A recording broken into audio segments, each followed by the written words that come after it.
Hello, welcome to Valley Talks. My name is Sylwia Gorajek and today I'm very happy to welcome Dominik Andrzejczuk, Associate at Morado Venture Partners.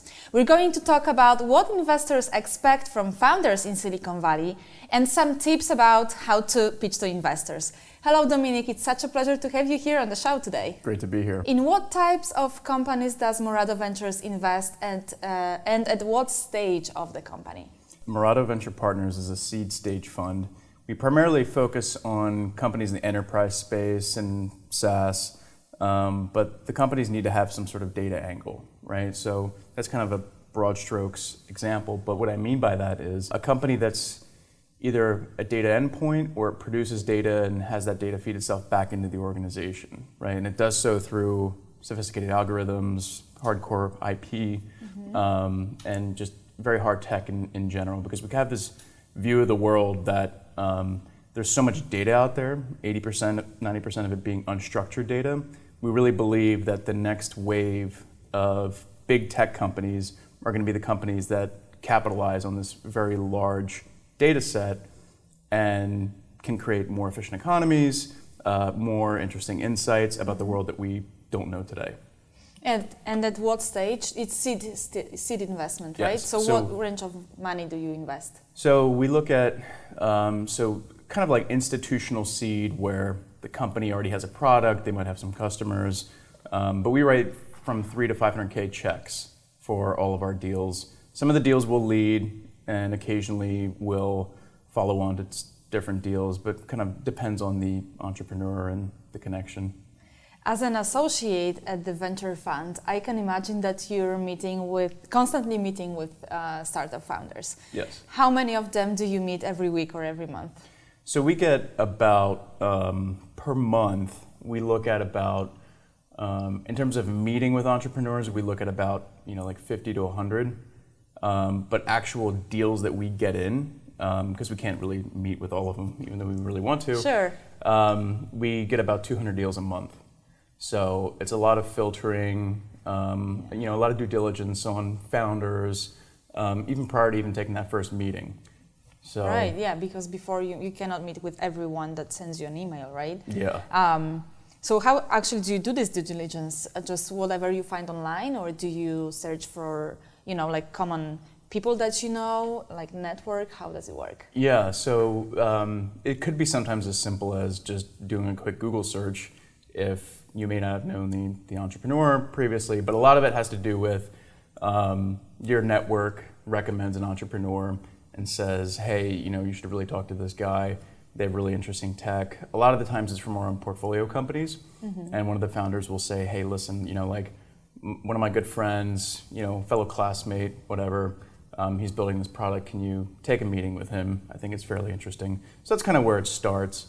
But most of the meetings that we do take are warm introductions from somebody that we really trust. Most of the founders that you meet with already raised money with angel investment, right? Typically. But some of them may have not raised money before, and they also come to you. Like, what do you like to see in those startups that you meet, actually? Yeah, so most of the startups that we will fund, they have gone through maybe a year and a half of iteration already. So they're I wouldn't call them mature companies, but they've been around for long enough that they've had multiple iteration cycles. And they've been on the market already. Yes, they've been on the market already. And they usually either got, a couple $100,000 in angel funding, or they self-funded it through, maybe prior exits that they've had, for the last 12 to 18 months. So kind of seed has changed a little bit in the last couple of years.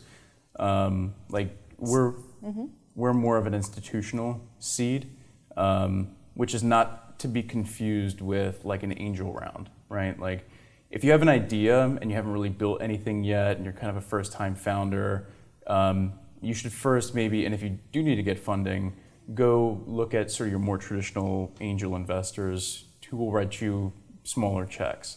And then once you've kind of developed the product, you've developed your market, you've gone through multiple iteration cycles, then it's usually a good time to come in and pitch like an institutional seed. Does it ever happen that you have to like make the meeting shorter, that you feel like this is totally not something that you want to spend more time on? I usually try to, because usually like when you take the meeting, it's something that's interesting, right? So usually I fill in that whole entire hour because I do have a lot of questions prior before going into that meeting. So it rarely happens that you meet with them and it turns out like that this is a complete fail. Yeah, well, there have been a couple of meetings that I've been in where the entrepreneur actually walked out halfway through the meeting. Oh, really? Yeah, there was.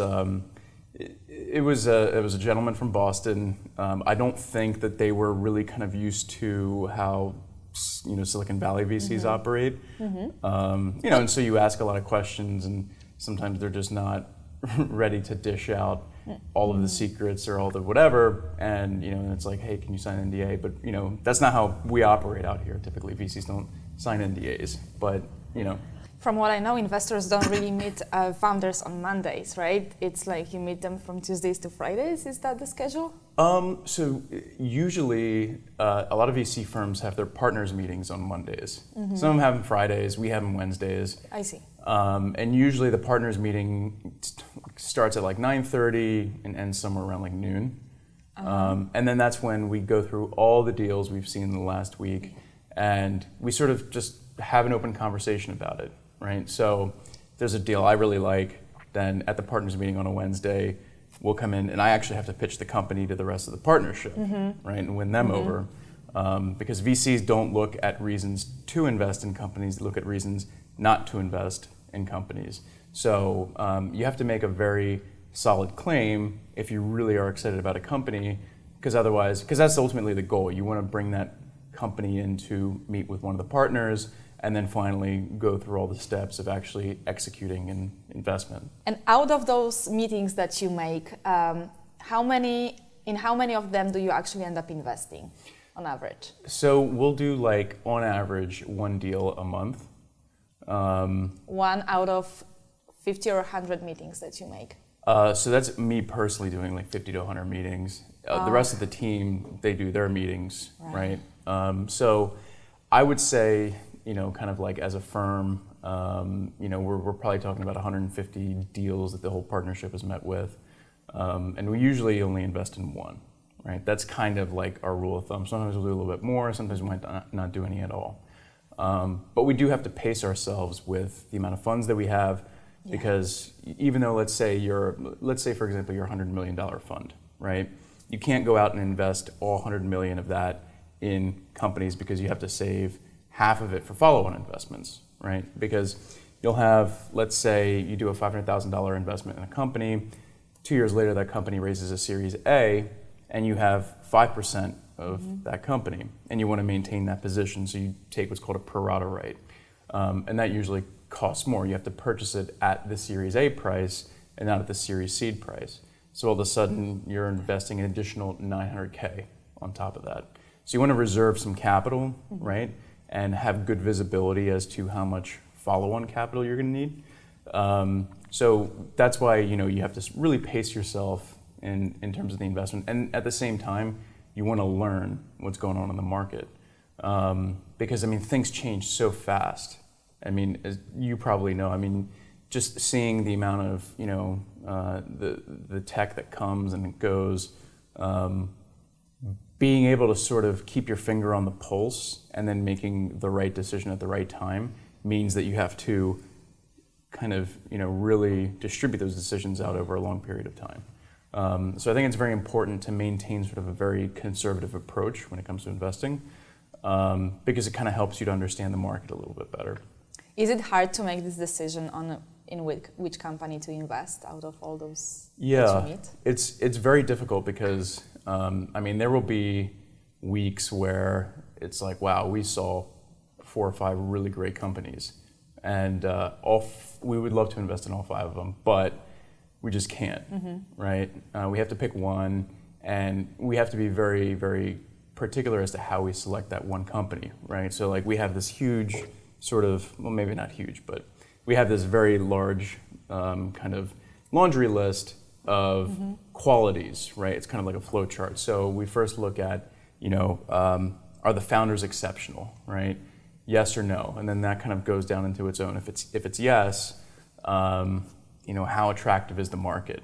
Is the market huge? Is the market kind of in the middle so range? Is it small, right? And then that kind of bleeds down into, well, if it's a huge market, are there any competitors? How saturated is the space? If it's a medium-sized market, are we talking they're going to completely dominate this entire market with their product? We really have to kind of dissect down and see where the value is potentially going to, or which company is going to potentially reap the most value.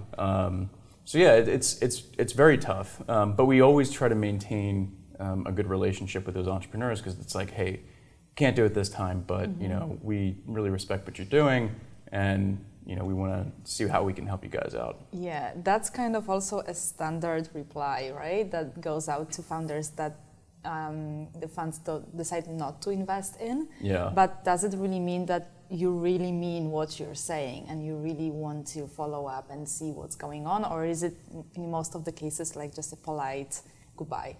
Yeah, it's. I still maintain, very close contact with, a lot of the entrepreneurs that we passed on, because a lot of the times they're just really good people, right?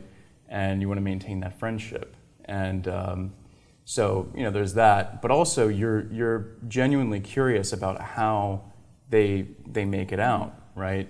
Might be a new market. It might be something like like in the virtual reality space or augmented reality, and that's something where we're not really sure. We know that there is going to be a market, but we're not sure how big it is.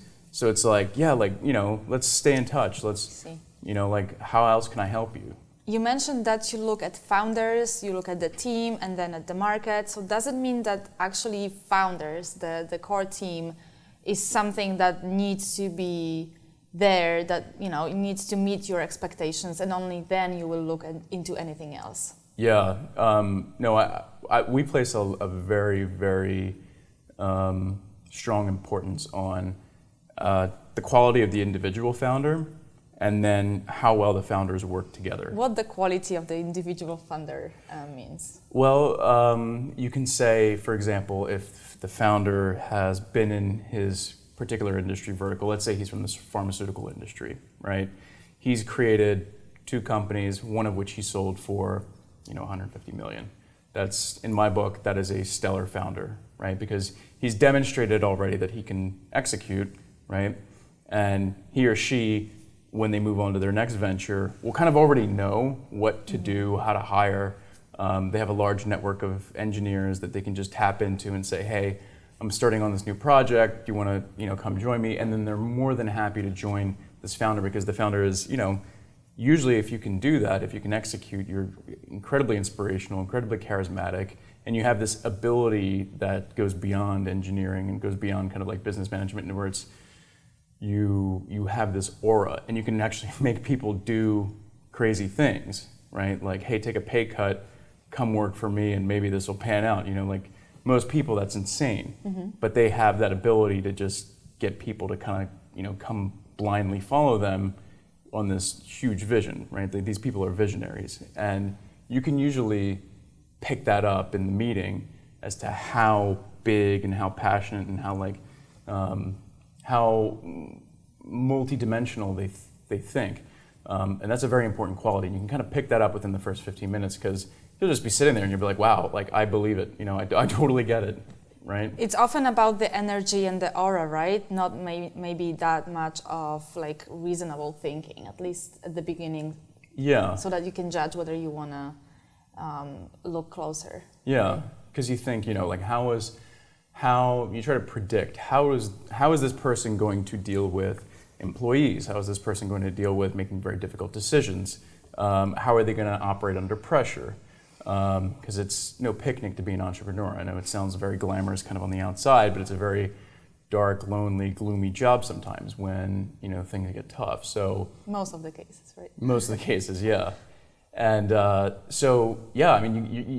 need to sort of pick up on whether or not that person can actually execute and can actually handle the pressure. What about those very young people, talents, and they are during their university, and they come up with an idea for something, you know, for maybe another social network or something disruptive in like communication. Do they have a chance anymore?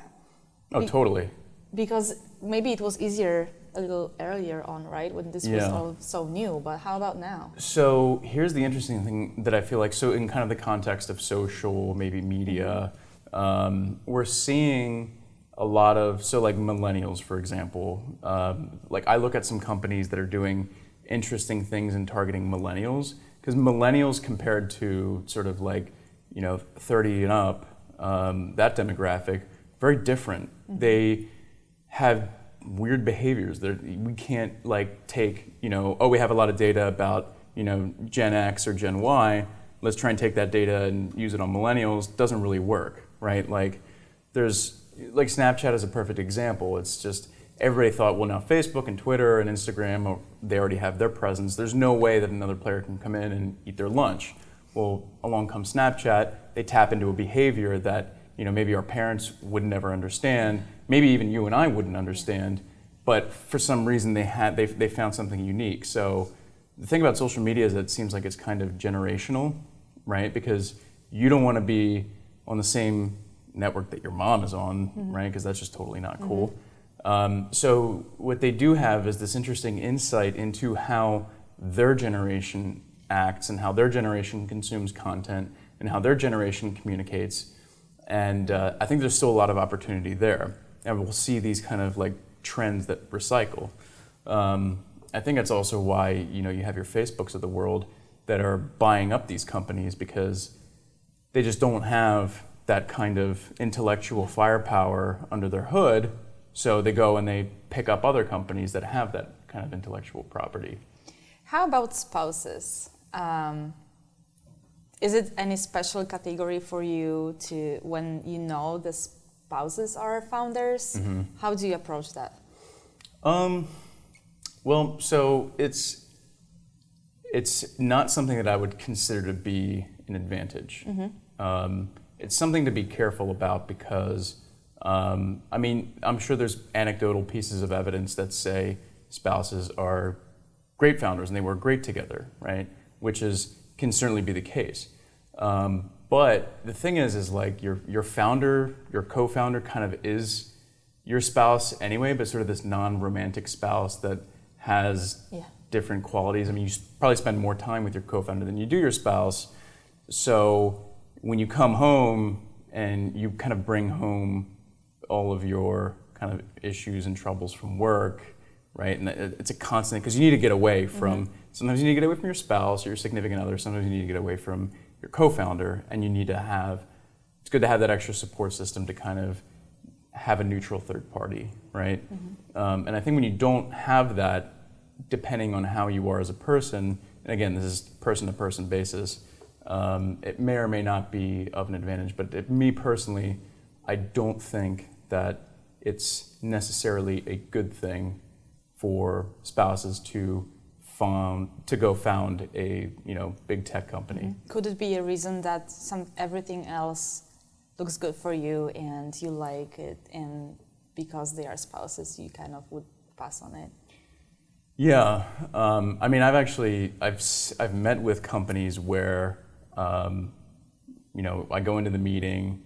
It's a male founder, female founder, but different last names, so you wouldn't be able to tell that they were husband and wife or significant other or whatever. And I've met companies where the two founders who were husband and wife never actually communicated that, and then you kind of find out sort of behind the scenes, and you kind of could figure it out by just body language that they were kind of significant others. That's what happened on one of those meetings? Yeah, because somebody will say something or step out of line, and you can kind of just see by the body language that, either the guy or the girl just kind of, you pick up on these things. I don't think people realize how much body language they're conveying, but we notice those things. And if we don't know what it is, it's like, something was kind of sketchy, fishy, I don't know. But then we can always figure it out through back channels, right? Because it's a really small community. But if they hide it from the very beginning, that's also like a red light, right? It's not worth it. Honesty is always the best policy because it'll creep its head up eventually, right? There's nothing harder than to keep a secret because that's a very heavy burden to bear. Let's talk about pitching for a second. What do you pay attention to when they pitch to you at the meeting? Definitely, the founder's got to have a lot of energy, right? He's got to be super passionate about it because he or she has to then inspire others, right? So we really look at that because sometimes this you cannot fake, right? No, Actually. It's very difficult to fake. Yeah. It's and you can tell when somebody's faking it too, which again is a huge turnoff. But yeah, there's a lot of sort of analysis of body language, analysis of, you can sense if somebody's nervous and why are they nervous and kind of like, so a lot of the questions that you may ask kind of lead more into, what's the psychological response going to be to this? And then you kind of like analyze that. So yeah, a lot of kind of unspoken, nonverbal types of communication that we will try to pick up on to sense, well, do they really have 500 customers? Like, are they POCs? How likely will they convert into fully paying customers? Because you kind of want to weed that out a little bit. Because obviously, everybody will always oversell themselves.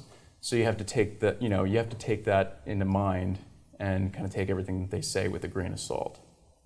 Dominik, was there actually any funny situation at your pitch meeting that you remember?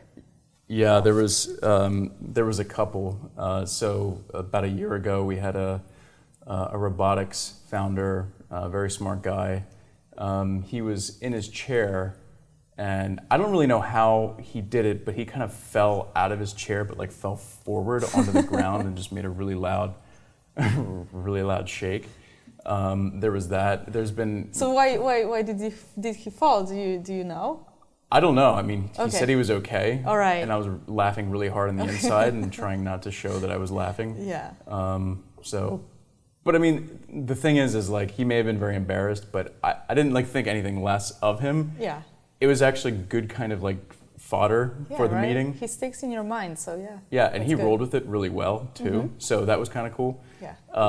We also have in our Palo Alto office, we have these big kind of glass sliding doors. And sometimes it's kind of difficult to understand that this is a door, right? Because it's just glass, it's floor to ceiling. And we'll have founders just like walk right into the door. Like sometimes they'll walk into it and they'll kind of know before they hit it, so they slow down a little bit. But other times they just like running start into the door, and it sounds like a bomb goes off because it shakes the whole building. Yeah. Did you put some stickers on it since then? We did, but for some reason, I think it's just nerves. Yeah. Right? Like they're nervous, they're thinking out of a million things at a time. Well, it means the doors is clean, so that's good. Is there anything that you actually hate during those meetings that founders often do? The one thing though that I think I would say is sort of like, if you're gonna put in the effort, then at least have somebody like design your deck so that it doesn't look like plain Microsoft Word, or like put some thought into like the little things, because those things count. Especially if you send a deck to my email address and you put no thought into the design, then those get looked at pretty quickly, and it's just sort of like it's very boring. Yeah. Do you like videos or multimedia in the pitch deck actually? Love videos. Yeah. Because video I can just sit back and watch. The videos also do a much better job at illustrating the problem, as well as illustrating the solution, and they're just entertaining, right? Like we like to be entertained, and even during a pitch, right? You can bring in a video. It's great because then I'm watching the video, I'm more engaged, because sometimes if you're not as entertaining or engaging or eloquent or charismatic, then we've been looking at pitches all day. It's been a long day. So it's always good to sort of look at that. How can you make it a little bit more entertaining to grab my attention, right? How soon within the meeting do you usually know that this is a company that you will want to recommend to your partners in the fund, right? How, do you usually know it during the meeting, or do you usually have to go through the whole meeting and then maybe think about this? You usually have to go, for the most part, have to go through the whole meeting and then do a little bit more research on my end, right? Because sometimes it'll be, like kind of a new market, or I may not have seen anything that was similar to that. So, before I go out and pitch it to my partnership, I need to make sure that I actually know what I'm talking about, right? Because the last thing I want to do is then go in and say, hey, I found this great company, and then they say, they're nice, and that's all right. Yeah, or don't you know that so-and-so got acquired last year or 2 years ago? So you want to make sure that you do your homework. When founders come to Silicon Valley, for the first time, they don't have a network yet. They often have a product, have a company operating, say, in a different country or a different state in America. What would you recommend for them to do in order to, during those couple of weeks when they are here, so that they really use it the best possible way, and that would lead to meeting investors? Well, the good thing is this is a small neighborhood, right? San Francisco 7x7, plus you got the peninsula with Palo Alto. So there's lots and lots of meetups you can go to. Kind of like lowest hanging fruit, if you're here by yourself, just open up the Meetup app and just go to a bunch of meetups, right? Meetups, demo days, just go anywhere you can and then just start meeting people, get your face in front of people.